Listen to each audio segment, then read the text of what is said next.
And now at 10, Memorial Day weekend is coming to a close, and it's expected a record number of people travel this holiday weekend. Channel 3's Amanda Callahan is your reporter live in Milford.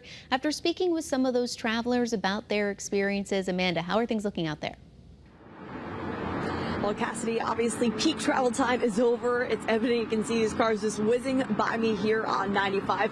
We spoke to one couple who was traveling as far as North Carolina all the way up to Maine today. But even for the people that were just sticking around New England, pretty much everyone said that there wasn't too much traffic out there on their drive today. 45.1 million people. That's AAA's prediction for the number of travelers going more than 50 miles this Memorial Day weekend. And over 87% are expected to be traveling by car. I'm coming from New York and I'm going back to Boston.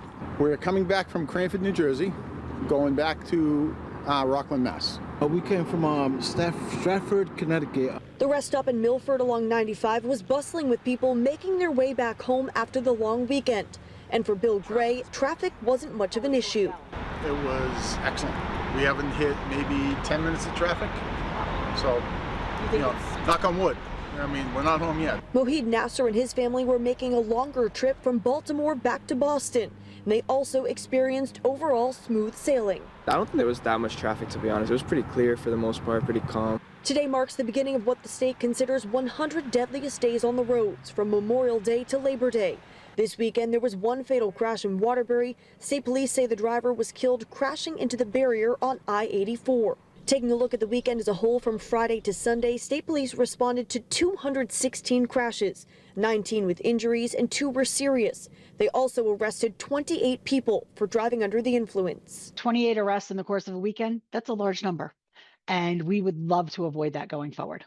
AAA spokesperson Tracy Noble says steady gas prices played a role in more people taking to the roads to get to their destinations. They held steady over the course of the last 4 or 5 days at $3.11 per gallon. Looking back last year, we were at $3.66 per gallon. But Noble says busy travel this weekend doesn't necessarily mean record-breaking travel all summer. When we're faced with these unsettled economic times, when it's something that's happening in the near future, people are more likely to do it. Last year, state police responded to nearly 30 more crashes, but this year the number of DUI arrests were up. And Noble says they don't actually get the exact number of travelers for the Memorial Day weekend until next year's travel prediction. Your reporter live in Milford, Amanda Callahan, Channel 3 Eyewitness News.